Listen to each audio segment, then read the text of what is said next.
nature, to replace nature with GMOs in 5 years, to eliminating GMOs from a continent, except for animal feed. Just like that.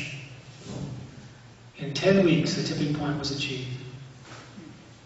Bovine growth hormone.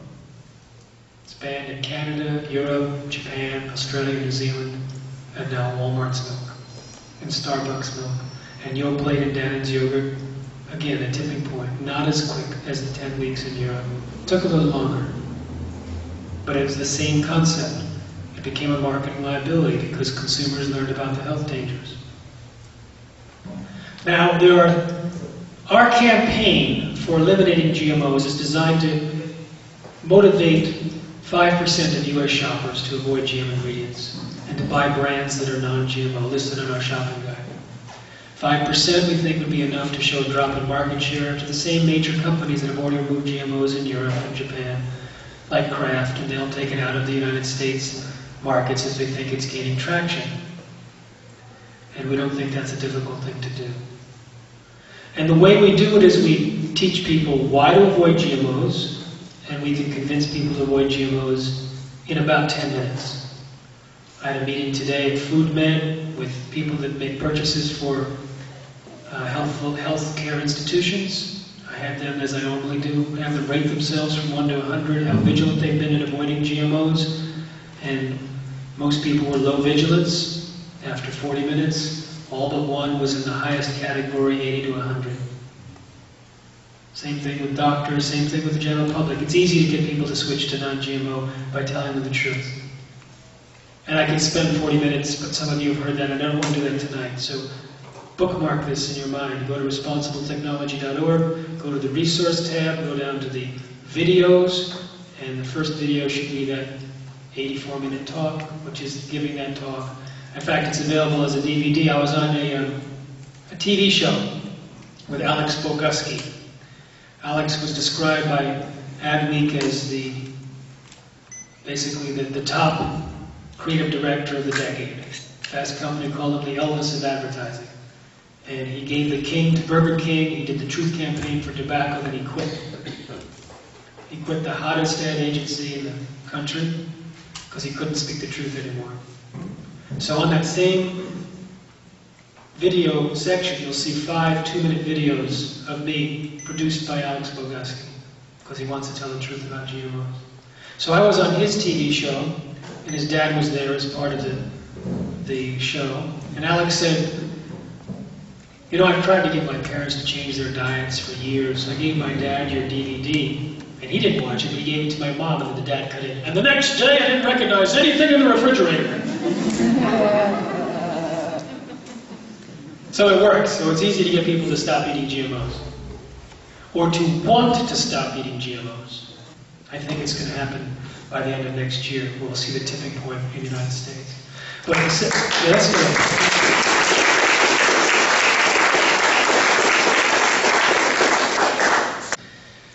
So how to avoid GMOs?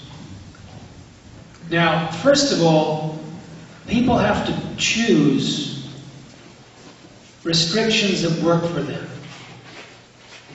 And no matter what restrictions you choose, you may end up inadvertently having to eat GMOs. So let's first deal with that.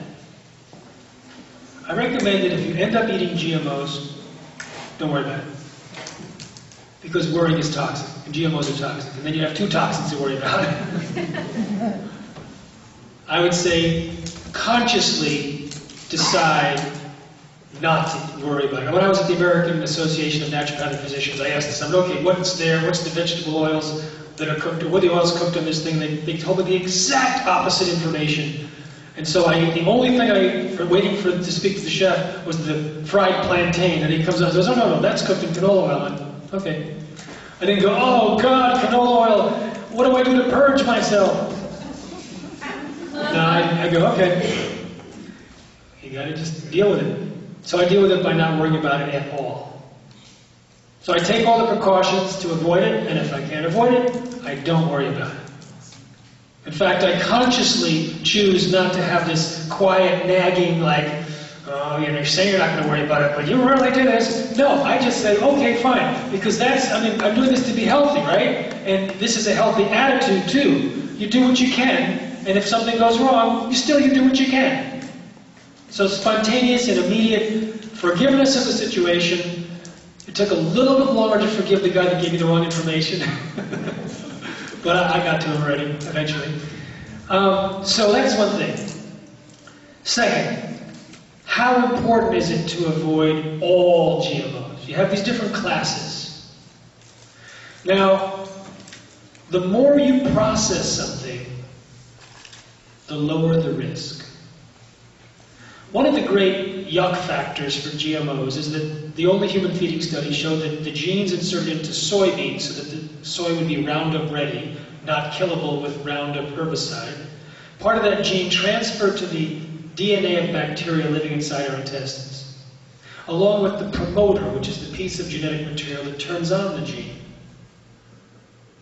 And this bacteria that had the DNA integrated into had the gene integrated into its DNA, was not dying in the presence of Roundup's active ingredient glyphosate. In other words, it was Roundup-ready gut bacteria, suggesting that not only did the gene transfer from soybeans into our gut bacteria, but that it continued to function, producing these genes, these proteins, which actually have a similar section to a known allergen, dust mite allergen. So if you're allergic to dust, you might be allergic to this protein produced continuously inside your digestive tract.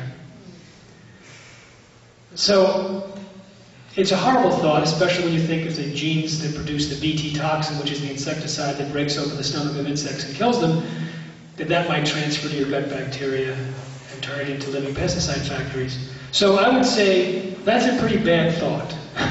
As bad thoughts go, that's one of them. You know, you look up bad thought in the dictionary, it says Bt genes in your gut. So there.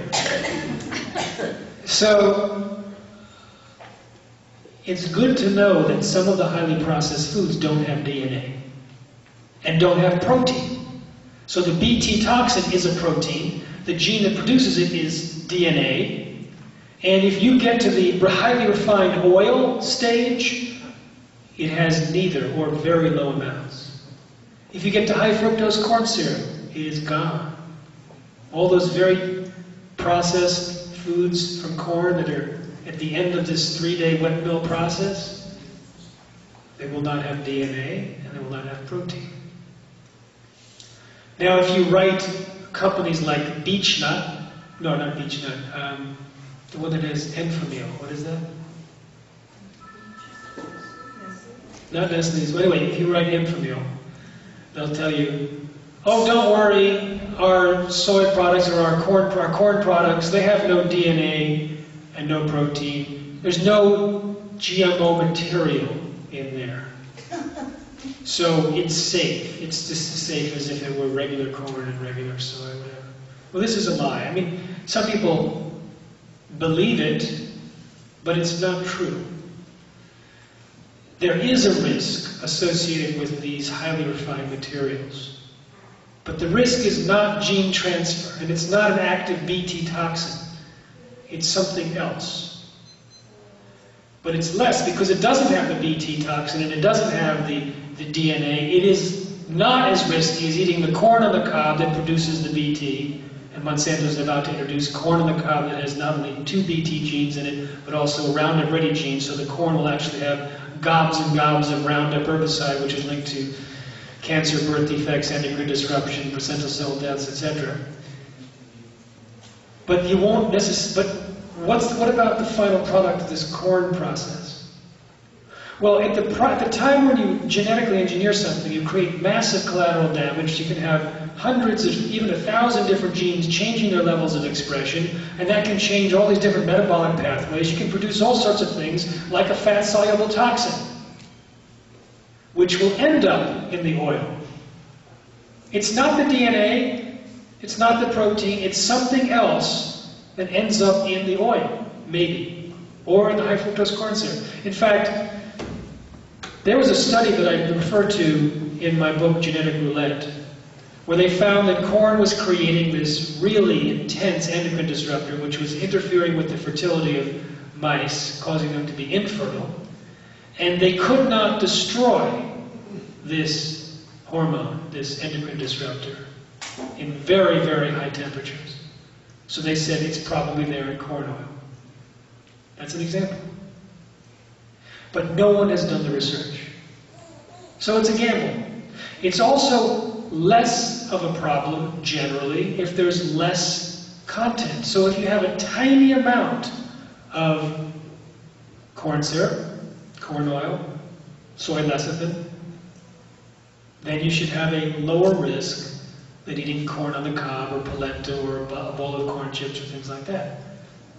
Now I say this, but I have no idea what level is safe. This is a background to you. Everyone's going to determine what's comfortable for you and what's practical for you. These are the considerations before I give you the actual practical steps on how to avoid. So Starlink corn was supposedly not approved for the human food supply. It was found in the human food supply. It was a genetically engineered corn that produced this Bt toxin. And when they found it in the human food supply, they asked the top allergists in America, who were the scientific advisory panel for the EPA. Adventis was freaking out. It was going to be $1 billion problem. He said, can you give us an amount that would be safe? Because it's only there in tiny amounts. It was only planted to less than 1% of the acreage in the US. It's only there in tiny amounts. Give us a break. And they said no. It's a medium likelihood of being an allergen, and there's not any level that can be considered safe. Because allergens can cause allergic reactions in tiny amounts. L-tryptophan was genetically engineered, 1984 to 1989, and Shodenko KK, a corporation in Japan. And the genetic engineering process almost certainly created the contaminants that killed about 100 Americans and caused 5,000 to 10,000 to fall sick or become permanently disabled.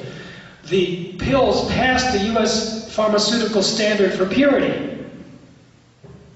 The 5 or 6 contaminants that they found ranged between 0.1% and 0.01%. I say this because you can't say that something is too small to be not a problem. But the smaller it is, the less of a problem it should be, in most cases.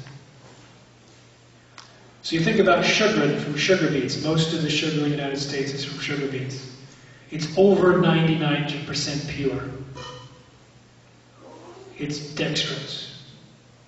What's the remaining portion? Is it possible that it contains a problem from GMOs? There's an example of a pretty pure substance that may be completely safe.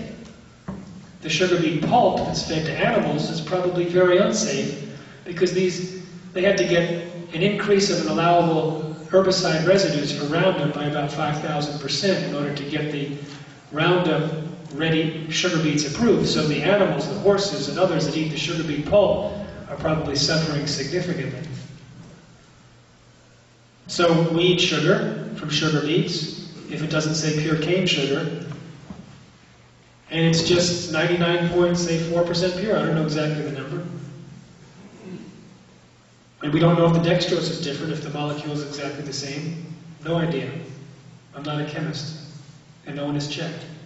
So that's the background. You've got the different levels. You've got the actual fresh corn, the papaya from Hawaii, that's genetically engineered to produce viral proteins to protect it against a virus. That's right there, fresh. You get whatever the problem is, it's all there in high concentrations. So you have to decide what's your comfort level. Another example is meat.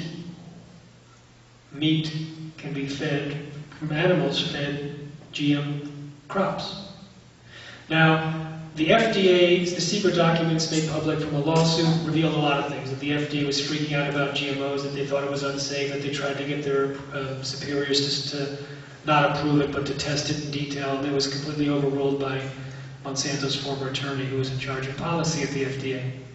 But one of the secret documents was the director of the Center for Veterinary Medicine, Gerald Geist, who said that there's unique health problems in the milk and meat from animals fed GMOs.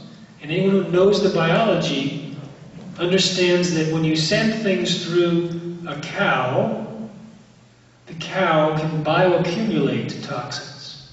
So if there's toxins in the food, maybe the toxins can lodge in the fat of the cow and accumulate and accumulate. It's like the mercury in fish.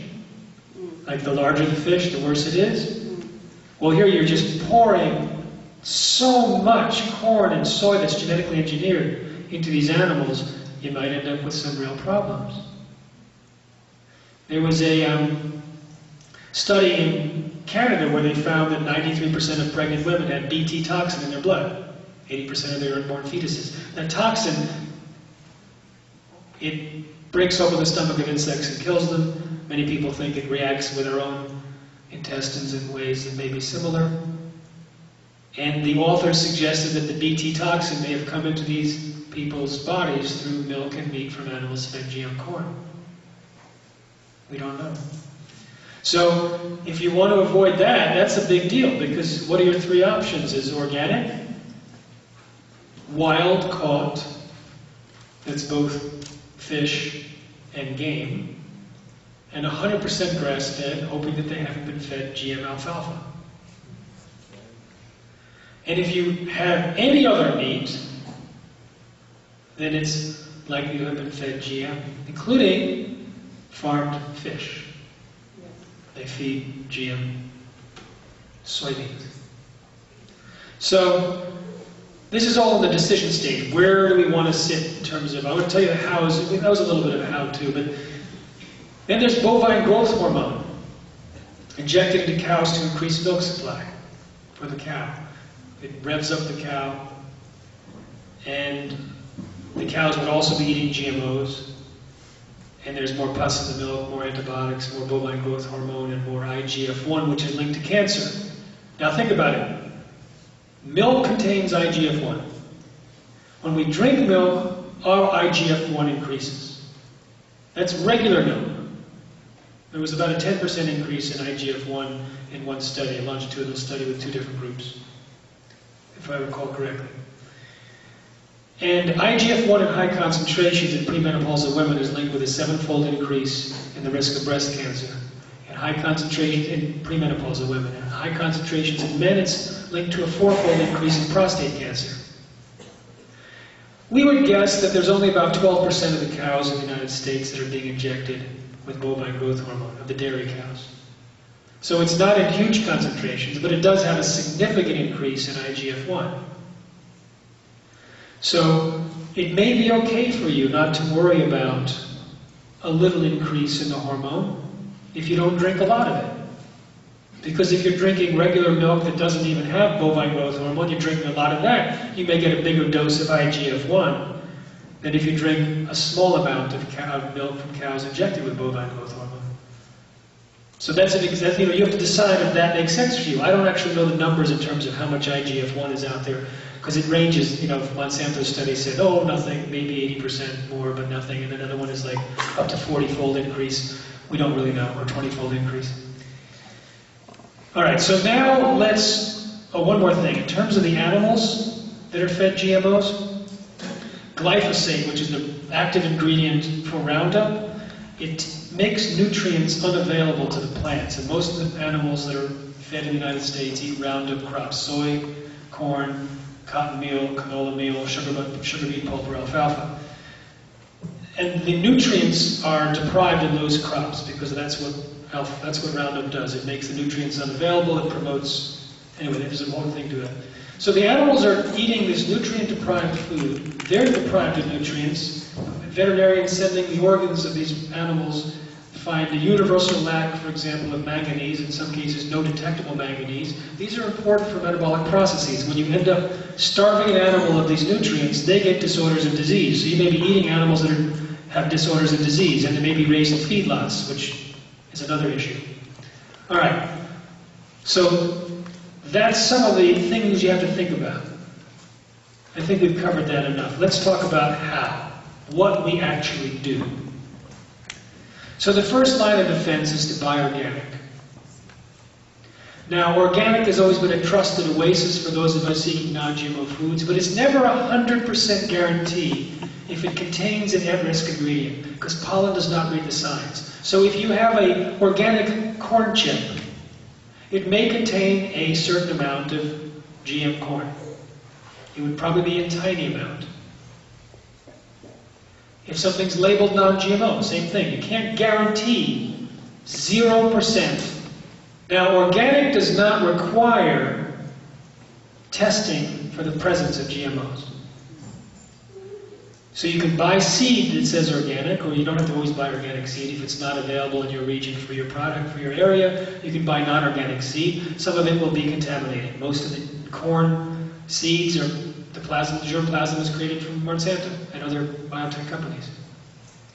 So you can buy non-GMO corn and have it contaminated there. You can plant it and have it cross-pollinated from a neighbor. You can harvest it and put it into seed storage. And the seed storage unit, you're supposed to make sure it's completely clean and document that. Maybe there was some mixing. So anywhere along the line, there might be some contamination. You're not allowed to intentionally use GMOs with organic. Occasionally, it's tested and they find contamination. Strauss Dairy found 6% of one of his feed suppliers' corn was genetically engineered. 6%, which is quite high. The others were not. The others were clean. So he got rid of that one and switched over.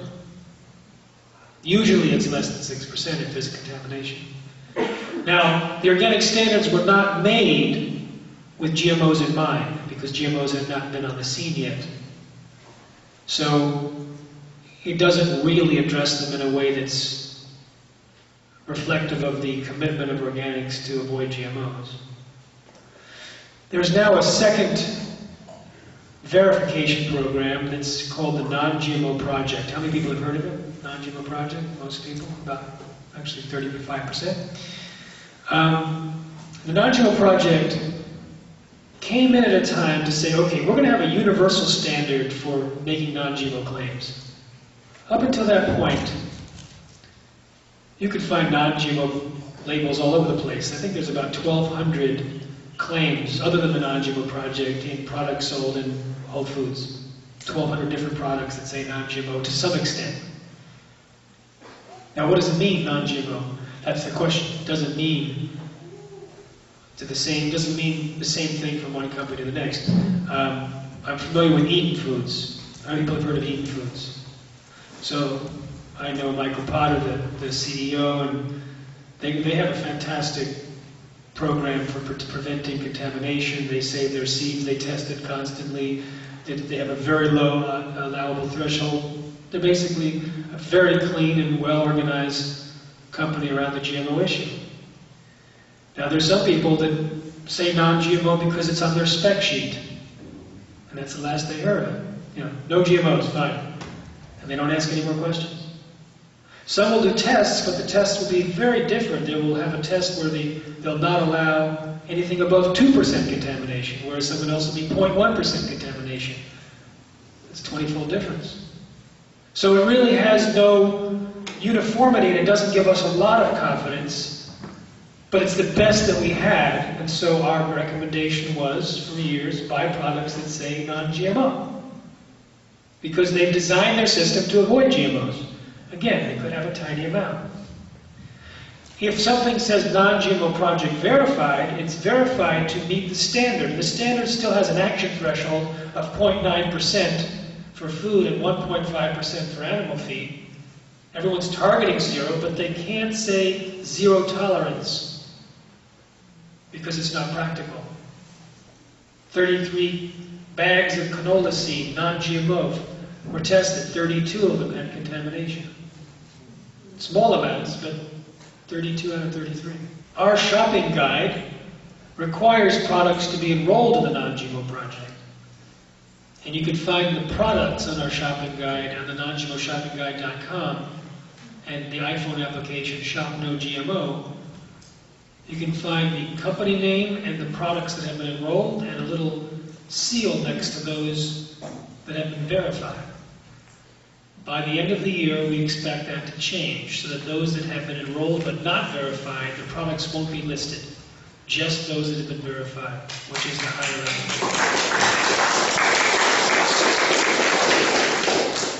You see, my attitude was,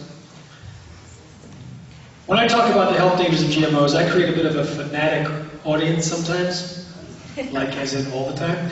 And not everyone's a fanatic, but there's people who go, oh, what can I eat? They pick up a shopping guide, and I want to make sure that they can actually live with the food there. It's like, yes, you can eat 2 products. Enjoy both of them. You can add salt, and you can add water. Those are non-GMO. You can cook them in different ways.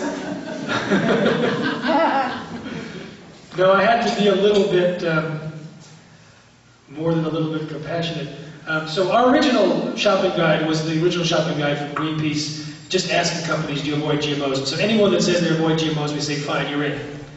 And then the non-GMO project came, and I said, I cannot list all 6 of your products, and that'll be it. Sorry, you have to have more products on there, because I don't want to freak people out and say, fine, here's your shopping list. Even foods, that's it, So, when they had enough to actually be respectable, we shifted over to the non-GMO project enrolled, but most of them hadn't been verified yet. It was a new system. Now, out of the 5,500 or more products that have been enrolled, there's about 3,000 that have been verified. So now there's enough for people to actually build a shopping list from. So that's the second recommendation. Organic, non-GMO project verified. And then third is just look at the shopping guide. The fourth is avoid the at-risk ingredients. And this is what I do all the time. Avoid the at-risk ingredients. If it's organic, I don't worry about it personally. But actually, I don't want to hold myself up as a model. I'll tell you why.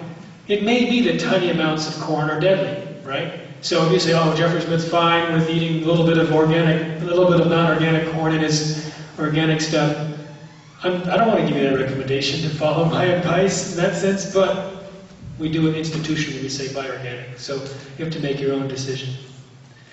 Now, in terms of organic, I'll get to the at-risk ingredients in a minute, and then eating out in restaurants, and which restaurants are easy, and what to say, and what about the blend and all that stuff. There's 4 ways to find organic on a package, and 3 of them are non-GMO without the ingredient.